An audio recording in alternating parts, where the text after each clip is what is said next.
Shalom, puji nama Tuhan kalau hari ini Kava Ministry kembali hadir di hadapan kita semua hanya karena anugerahnya. Saya berharap Anda tetap setia kepada Tuhan, tetap tekun dalam menghadapi apapun dan senantiasa bersyukur kepada Tuhan. Di teaching series yang ke-33 ini, kita akan membahas tentang Sodom dan Gomora, di mana seperti kita ketahui, Sodom dan Gomora itu adalah kota tempat orang-orang yang alami penghukuman dari Tuhan karena dosa dan kejahatannya. Dan kalau kita mau melihat apa penghukuman yang diberikan kepada Sodom dan Gomora, kita dapat melihat ada di kitab Kejadian 19 ayat 24, di mana dikatakan, lalu Tuhan menurunkan hujan belerang dan api atas Sodom dan Gomora, berasal dari Tuhan dari langit. Jadi dari ayat ini kita dapat melihat bahwa kota itu benar-benar terbakar habis karena adanya api dan belerang yang turun dari langit yang berasal dari Tuhan. Dan kehancuran Sodom dan Gomora ini dari beberapa penelitian dari para arkeolog menyatakan bahwa memang di Sodom dan Gomora pernah ada kebakaran yang hebat, di mana ada yang memperkirakan bahwa suhunya itu sangat tinggi sampai mencapai 2000 derajat Celcius. Sebagai perbandingan, gunung berapi yang mengeluarkan lava panas itu biasanya suhunya antara 900 sampai 1200 derajat Celcius. Jadi bisa dibayangkan bagaimana panas api yang ada di Sodom dan Gomora itu pasti sangat panas. Bahkan sampai hari ini di tempat di mana Sodom dan Gomora itu berada, para arkeolog atau peneliti masih menemukan adanya sisa-sisa batu-batu sulfur atau belerang yang kalau batu tersebut dibakar itu masih bisa terbakar. Dan dari beberapa literatur yang saya baca, apabila api itu bersama dengan belerang, maka belerang atau sulfur itulah yang membuat api itu tidak padam, bahkan terus menyala dan menjadi lebih panas. Melihat tentang hukuman yang berupa dibakar, itu mengingatkan kita kepada apa yang tertulis di Matius 13 tentang perumpamaan benih gandum dan benih lalang, di mana dikatakan bahwa di akhir zaman benih gandum itu akan disimpan dan benih lalang akan dibakar.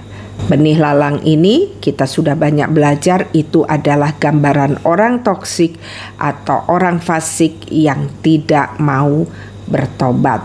Mereka akan masuk ke dalam penghukuman, dan ini semua dapat kita lihat dari peristiwa Sodom dan Gomora, di mana kota ini sudah penuh dengan kejahatan dan penghukumannya. Mereka ini dibakar dengan api dan belerang. Dan bicara tentang belerang dan api ini dapat kita temukan juga ada di kitab Wahyu 20 ayat 10 dan juga di Wahyu 21 ayat 8. Kita baca ayatnya ya. Wahyu 20 ayat 10, dan iblis yang menyesatkan mereka dilemparkan ke dalam lautan api dan belerang, yaitu tempat binatang dan nabi palsu itu, dan mereka disiksa siang dan malam sampai selama-lamanya. Jadi kalau kita lihat apa yang ditulis di Wahyu 20 ayat 10 ini bicara tentang penghukuman yang ditujukan kepada iblis. Dan kalau kita baca di Wahyu 21 ayat 8, itu lebih ditujukan kepada manusia yang menyatukan dirinya dengan iblis. Kita baca ayatnya. Tetapi orang-orang penakut, orang-orang yang tidak percaya, orang-orang keji, orang-orang pembunuh, orang-orang sundal, tukang-tukang sihir, penyembah-penyembah berhala, dan semua pendusta, mereka akan mendapat bagian mereka di dalam lautan yang menyala-nyala oleh api dan belerang. Inilah kematian yang kedua.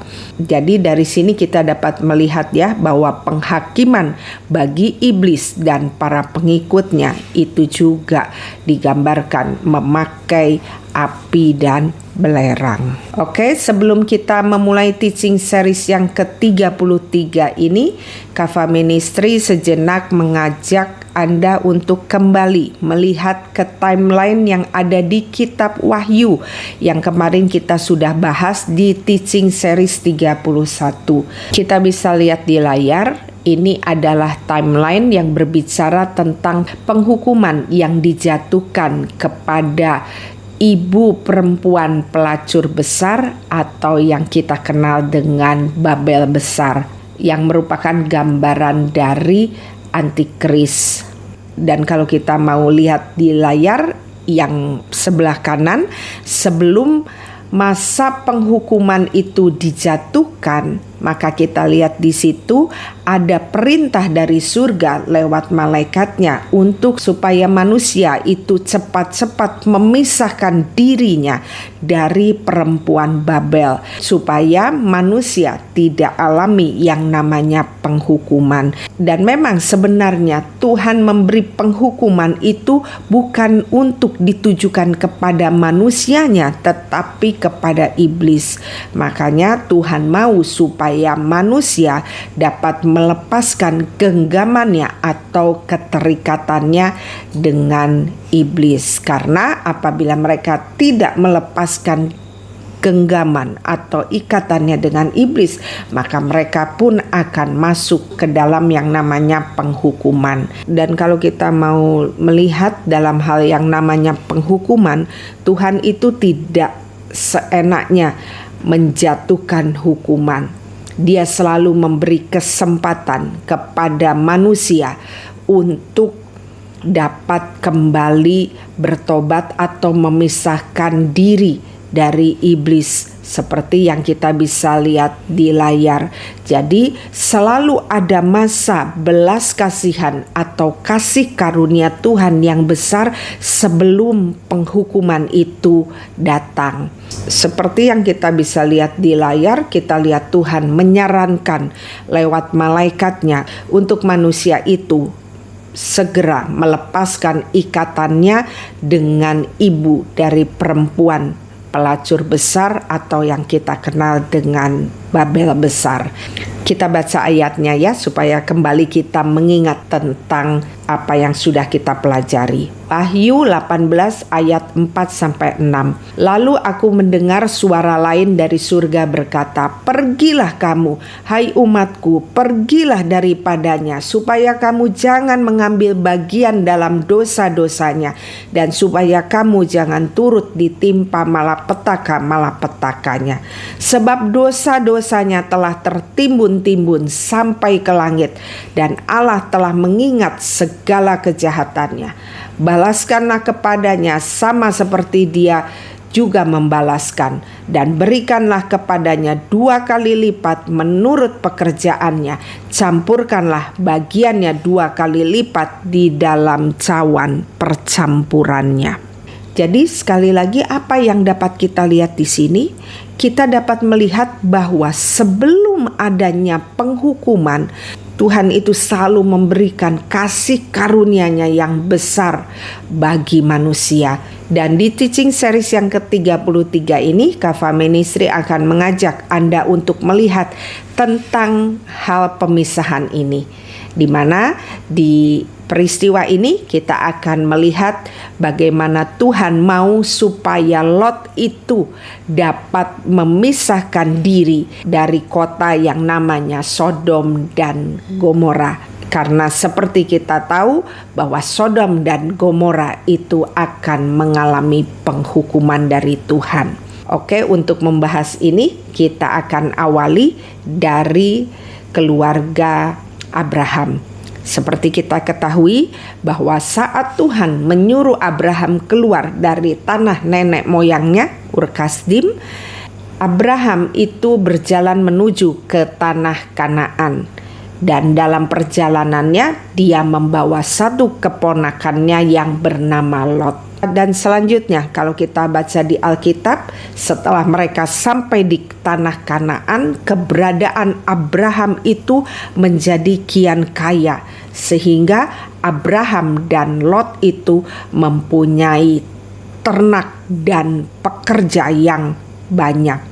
Dan karena Abraham dan Lot ini punya ternak dan pekerja yang banyak, maka sering terjadi konflik antara para pekerja Abraham dan para pekerja Lot. Ini disebabkan karena apa?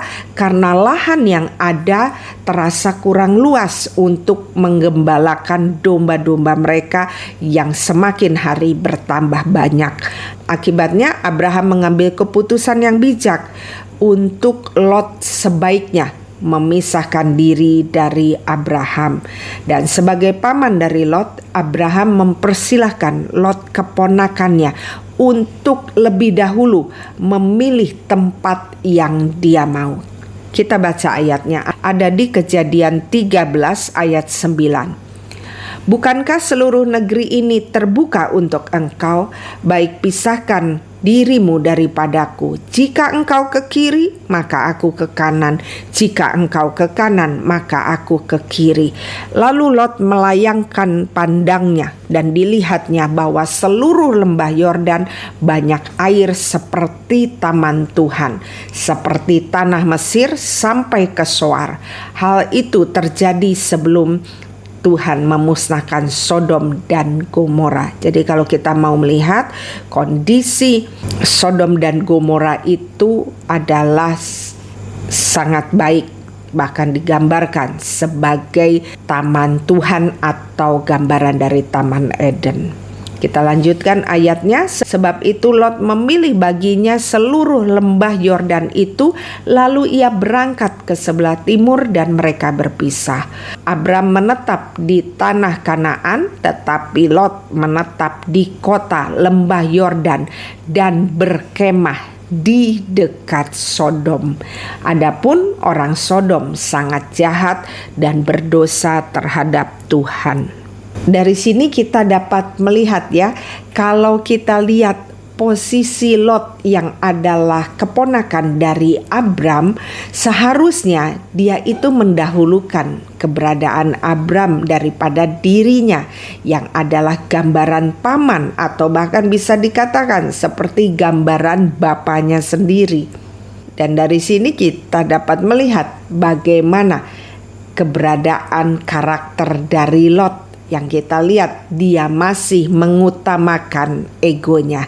Yang kalau kita mau melihat ke dalam level jiwanya, bisa kita katakan bahwa Lot ini dalam mengambil keputusannya masih didasarkan atas keinginan nefes dan ruahnya.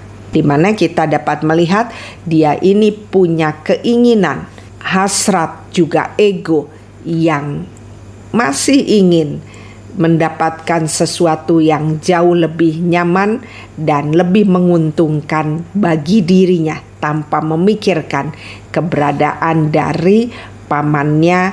Dan sekarang kita mau mencoba memahami mengapa Lot itu memilih Sodom dan Gomora. Kita akan melihat tempat yang namanya Sodom dan Gomora. Kalau kita mau melihat di peta, Sodom dan Gomora itu ada di lembah Yordan dekat Laut Mati. Kalau kita dengar tentang Laut Mati, kita ingat tentang pembahasan kita tentang pesan Tuhan memasuki tahun 2026 yang mengatakan bahwa dunia saat ini sedang berada antara En-Gedi dan Eglaim. Cuma kalau kita mau melihat posisi En-Gedi, letaknya itu lebih ke selatan Laut Mati, tetapi kalau Sodom itu lebih ke barat dan utara dari Laut Mati. Jadi ini keberadaan yang masih ada di sekitar Laut Mati. Dan kalau kita mau lihat di Alkitab, kota-kota yang rencananya akan dihancurkan oleh Allah karena kejahatannya, selain Sodom dan Gomora, ada kota-kota yang ada di sekitarnya yang juga akan mengalami penghukuman, yaitu diantaranya adalah kota Soar, Atmah, dan Sebolim. Dan kalau kita mau melihat secara alam, Sodom dan Gomora ini sering digambarkan sebagai taman Tuhan atau gambaran Taman Eden. Kenapa? Karena saking indahnya dan subur, karena di daerah ini berlimpah dengan air. Dan kalau kita mau melihat, kota Sodom dan Gomora ini adalah termasuk kota yang maju di dalam bidang perdagangan, di mana Sodom dan Gomora ini merupakan pusat perdagangan yang dinamis dan sangat makmur, sehingga banyak orang-orang kaya dan pedagang-pedagang kaya yang ada di dalamnya. Dan mungkin kalau kita mau melihat keberadaan kota Sodom dan Gomora saat ini seperti keberadaan kota metropolitan. Jadi kalau tadi kita melihat bahwa Lot akhirnya memilih berkemah dekat Sodom, sepertinya tidak salah ya kalau secara fisik kita melihat ini adalah tempat yang sangat baik dan menjanjikan. Oke, kita sudah melihat tentang keberadaan Sodom dan Gomora. Sekarang kita mau melihat karakter dari orang-orang Sodom dan Gomora. Kalau tadi dikatakan di Kejadian 13 ayat 13 bahwa orang Sodom jahat dan berdosa terhadap Tuhan, maka kita mau melihat karakter jahat apa yang dimaksud di sini. Untuk detail tentang karakter orang Sodom dan Gomora ini kita bisa temukan ada di 2 Petrus 2 ayat 6 sampai 26.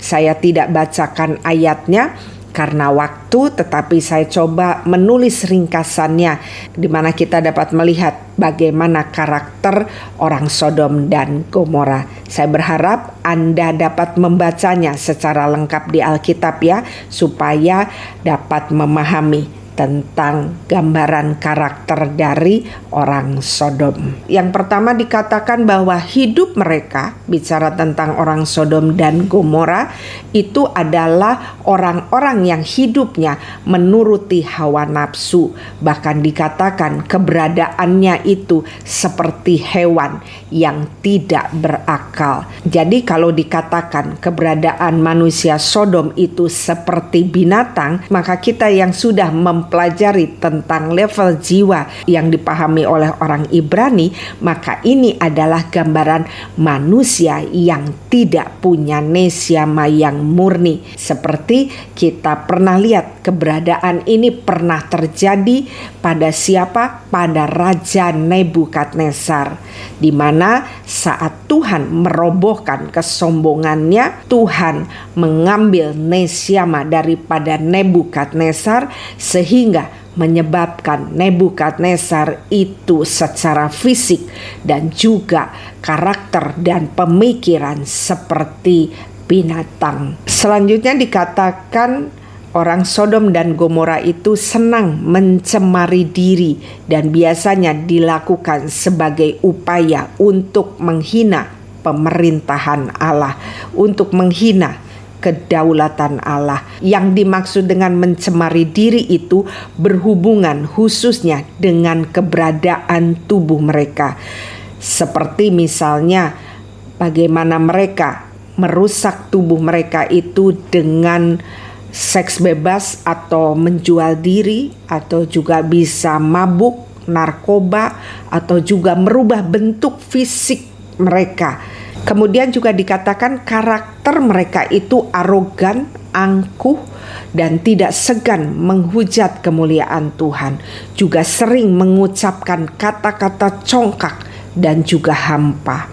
dan mereka yang kuat itu biasanya akan memangsa orang-orang yang lemah.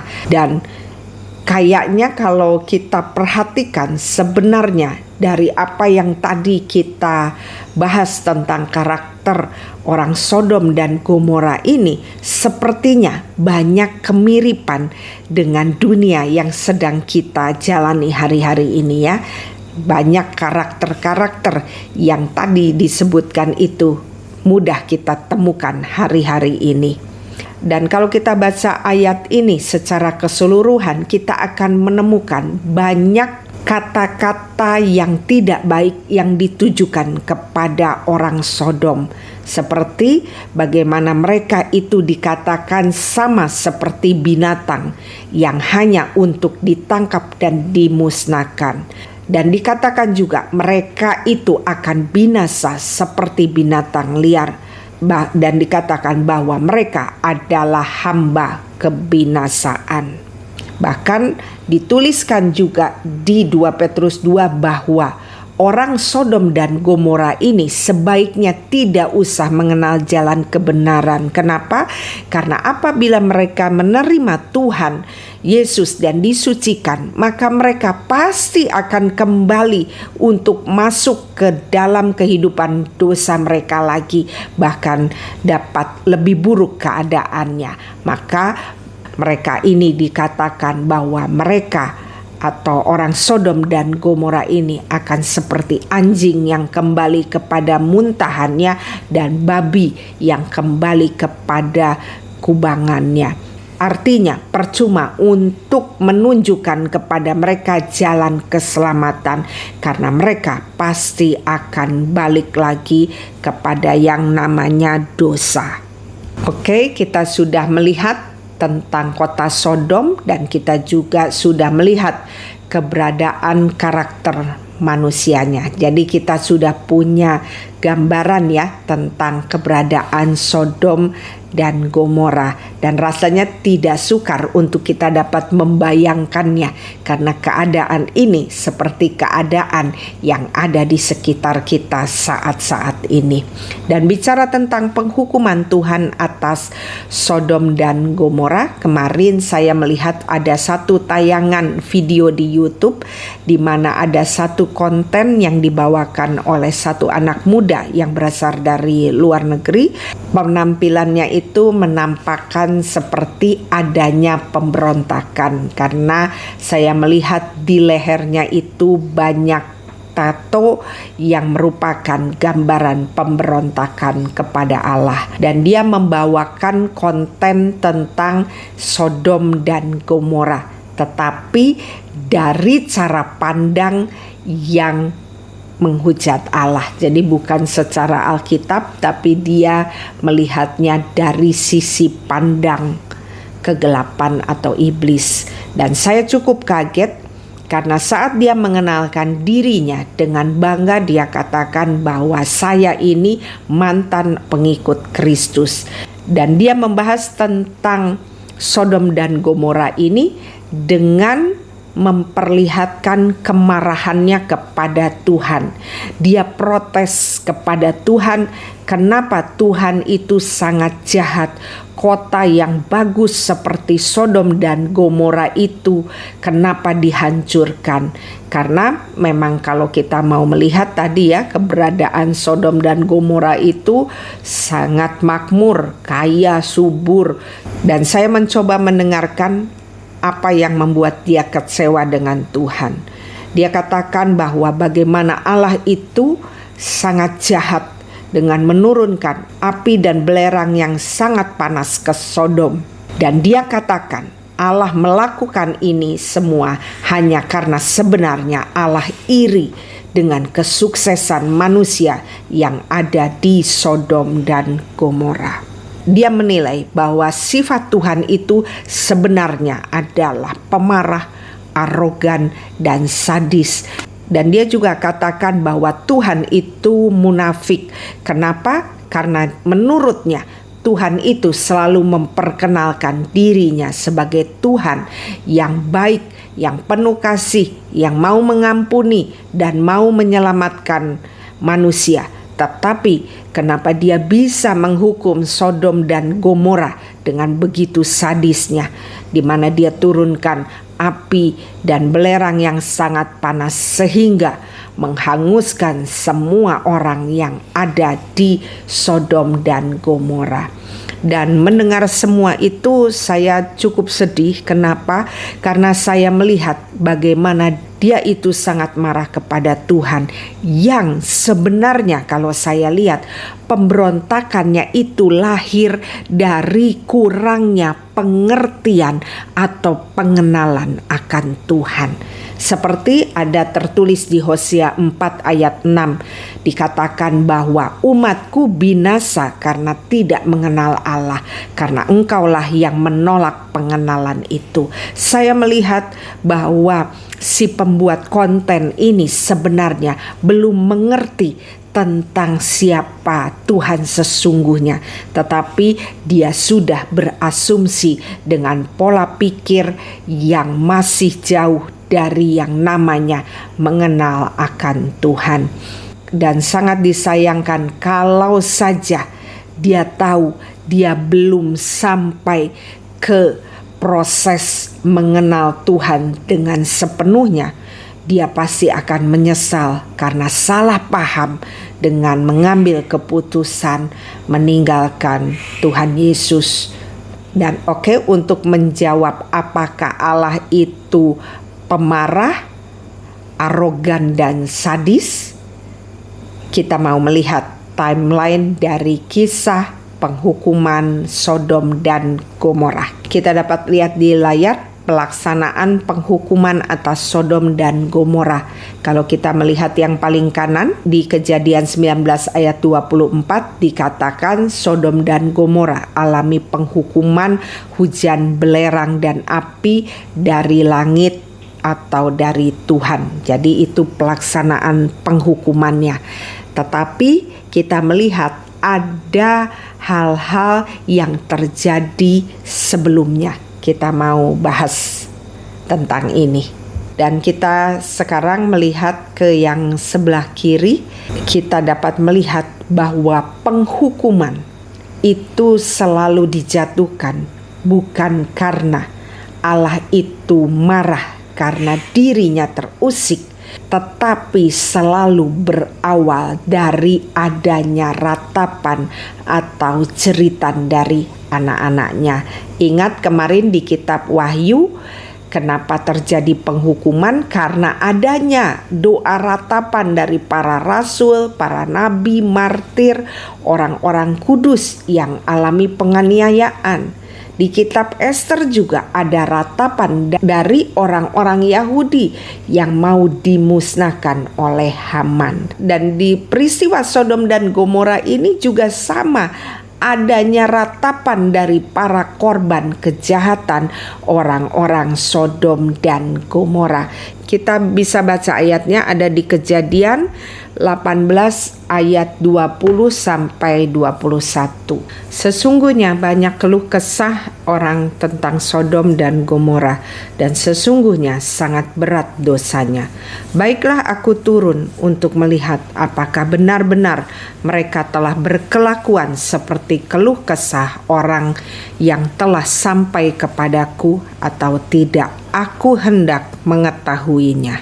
Jadi dari sini kita dapat melihat bahwa Allah itu menjatuhkan hukuman itu disebabkan karena doa-doa ratapan yang dinaikkan oleh manusia. Itulah yang selalu membuat Tuhan itu turun tangan. Dan sekalipun ia Allah yang maha tahu, dia tidak langsung mengambil keputusan untuk menjatuhkan penghukuman terhadap musuh. Ingat bahwa dia adalah hakim yang adil. Dan kalau kita baca ayat selanjutnya, maka kita akan lihat apa yang dilakukannya. Dia mengirim malaikatnya untuk ke Sodom. Dia katakan dia mau menyelidikinya.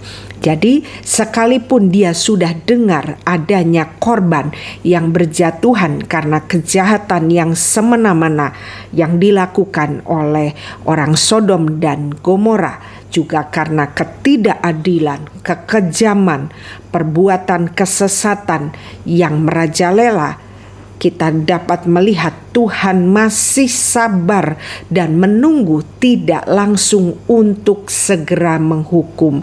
Ingat ya, ini pola kerajaan surga. Jadi bukan seperti cerita yang ada di sinetron-sinetron yang kalau kita lihat seseorang melakukan kejahatan, maka penghukuman dari Tuhan itu langsung. Pola kerajaan Allah tidak seperti itu.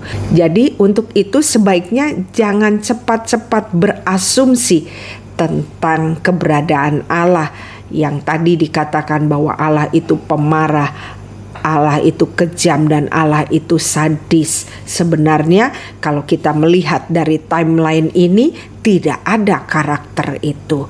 Kita lihat selanjutnya bagaimana Allah itu selain mengutus malaikatnya, dia juga mau mengikut sertakan manusia, dalam hal ini Abraham, untuk tahu rencana penghukumannya atas kota Sodom dan Gomora. Makanya dia memancing hati nurani Abraham untuk bernegosiasi dengannya. Dimana kalau kita baca ayatnya ada di Kejadian 18 ayat 22, di mana dikatakan bahwa Abraham bertanya kepada Tuhan, kalau ada orang benar di kota itu, apakah engkau akan menghukum orang benar bersama dengan orang fasik? Tuhan katakan tidak, Abraham. Dan di ayat selanjutnya, yaitu dari ayat 23 dan 33, saya tidak bacakan, Anda bisa baca sendiri. Kita akan dapat temukan bahwa Abraham itu mulai bernegosiasi dengan Tuhan, di mana dia menawar kalau ada 50 orang benar di Sodom dan Gomora, maka Tuhan akan menghancurkan Sodom dan Gomora. Sekali lagi Tuhan katakan tidak. Dan terus Abraham bernegosiasi dari jumlah 45 orang, 40 orang, 30 orang, 20 orang, bahkan sampai angka 10 orang. Dan Tuhan tetap mengatakan dia tidak akan menghancurkan Sodom apabila ada 10 orang benar di dalamnya. Jadi dari sini kita dapat melihat bahwa sebenarnya Tuhan tidak mau menjatuhkan hukuman itu, tetapi karena kejahatan dari orang-orang Sodom dan Gomora itulah yang membuat Tuhan harus menurunkan penghukuman. Jadi dari sini kita dapat lihat juga bahwa Tuhan itu sebelum melakukan penghukuman biasanya dia selalu memberitahukan kepada umat pilihannya tentang rencana penghukumannya. Itu semua dia lakukan supaya kita sebagai manusia itu punya belas kasihan yang sama dengannya. Jadi selalu kita lihat sebelum api Tuhan datang, selalu Tuhan memberikan masa belas kasihan atau kasih karunia yang berlimpah. Cuma manusianya saja yang tidak mempergunakan kesempatan ini, sehingga akhirnya mereka juga ikut untuk dihukum. Selanjutnya kita mau melihat setelah negosiasi Abraham dengan Tuhan, Tuhan tidak berhenti sampai di situ.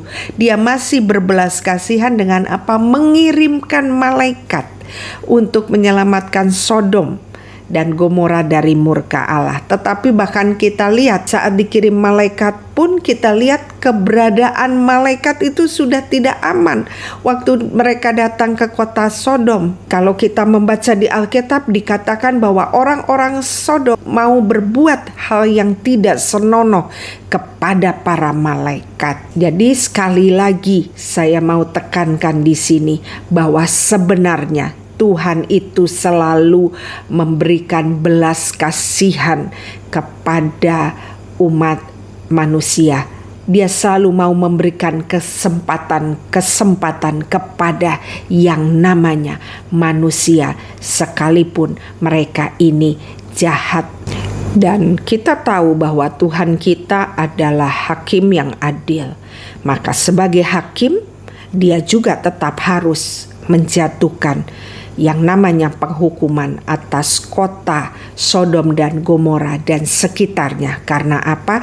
Karena manusia di sana sudah menjadi satu dengan ibu dari perempuan pelacur besar atau yang kita kenal dengan Babel besar atau iblis.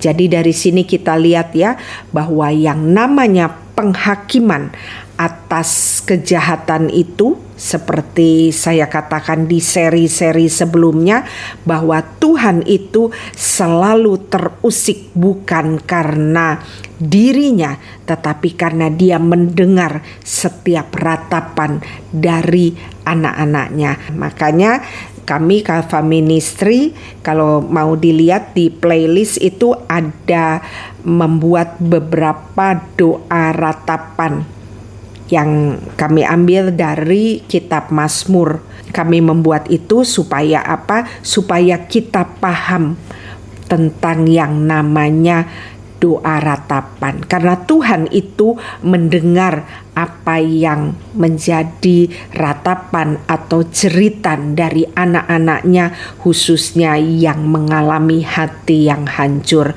Jadi untuk Anda yang mungkin sedang alami ketidakadilan, penindasan, jangan ragukan Tuhan, karena keadilan itu pasti datang, tapi bukan dengan cara kita, dengan caranya. Bagian kita apa? Bagian kita adalah tetap tenang, menunggu waktunya dan terus mengikuti tuntunannya. Jadi dari sini kalau kita kembali ke anak muda yang kecewa dengan Tuhan dan meninggalkan Tuhan, itu sangat disayangkan ya. Saya beri sedikit ilustrasi tentang keberadaannya. Itu seperti gambaran anak kecil yang dihukum oleh ayahnya karena anaknya ini mungkin melakukan sesuatu seperti misalnya menjahati atau memukul temannya. Maka saat ayahnya memberi teguran atau penghukuman kepada dirinya, maka anak ini yang masih kecil menjadi marah. Kenapa? Karena dia pikir ayahnya itu jahat kepadanya dan tidak membelanya.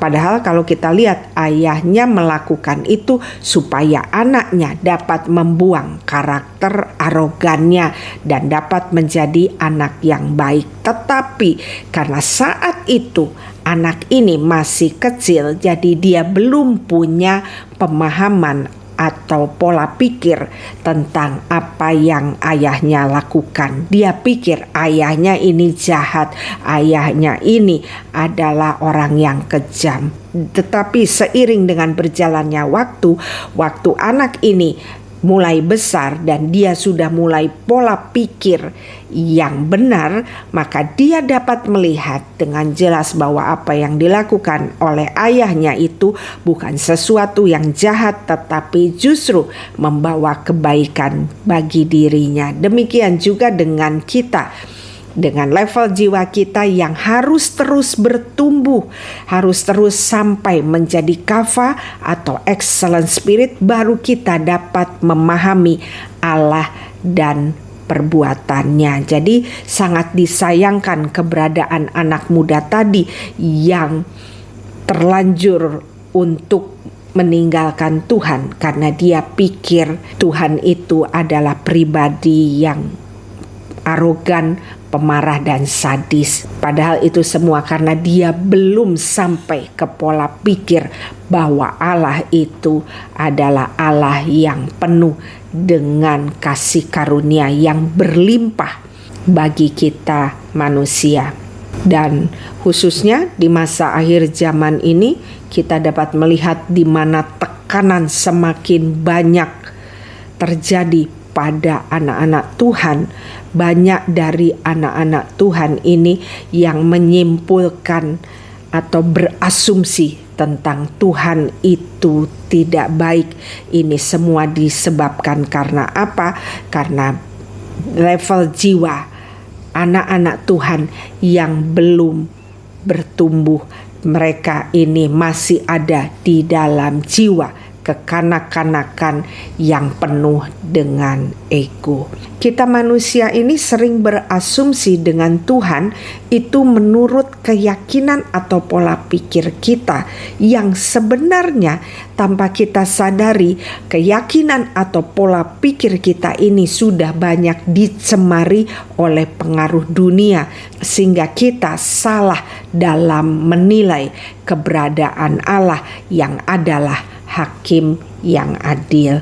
Untuk itu di masa akhir zaman ini kita perlu yang namanya pembaharuan pola pikir, mengingat dunia semakin jahat dan mau menjauhkan kita dari Tuhan. Karena waktu anak-anak Tuhan itu jauh dari Tuhan, itulah waktu yang tepat untuk iblis dapat mencuri, membunuh, dan membinasakan anak-anak Tuhan. Oke, karena waktu, jadi saya akhiri sampai di sini dahulu. Nanti kita lanjutkan di seri selanjutnya. Kita akan membahas lebih detail tentang peristiwa pemisahan Lot dari Sodom dan Gomora yang penuh dengan drama. Jadi apa yang kita pelajari di pembahasan hari ini? Hari ini kita belajar untuk mengenal pola penghukuman Tuhan yang kita lihat selalu di setiap akan dijatuhkan hukuman Tuhan, selalu Tuhan memberikan kasih karunia yang besar. Karena sesungguhnya Dia tidak mau manusia itu ikut dalam api penghukuman, yang sebenarnya penghukuman itu hanya ditujukan untuk iblis. Tetapi karena manusia tidak mau melepaskan genggamannya dari kefasikan, membuat manusia juga akhirnya dihukum bersama-sama dengan iblis. Jadi dapat kita lihat ya bahwa banyak hal yang Tuhan lakukan untuk membuat manusia itu terluput dari penghukuman. Dan kalau kemarin kita sudah dapat bahwa di masa akhir zaman Tuhan sedang melakukan pemisahan, itu artinya Dia sedang memberikan kasih karunia yang besar atau kesempatan untuk manusia dapat melepaskan diri dari percampuran dengan kefasikan dunia atau dosa atau iblis dan kembali kepadanya. Dan kita akan lihat sesudah masa kasih karunia yang besar atau kesempatan itu diberikan, berarti sesudah itu akan ada yang namanya masa penghukuman atas kefasikan, itu akan segera datang. Untuk itu pergunakan waktu yang ada untuk kita benar-benar memelihara jiwa kita dengan terus menaikkan level jiwa kita menuju kafah atau excellent spirit. Sekali lagi terima kasih atas perhatian, doa dan supportnya untuk pelayanan Kafah Ministry. Tuhan Yesus memberkati Anda dengan berlimpah.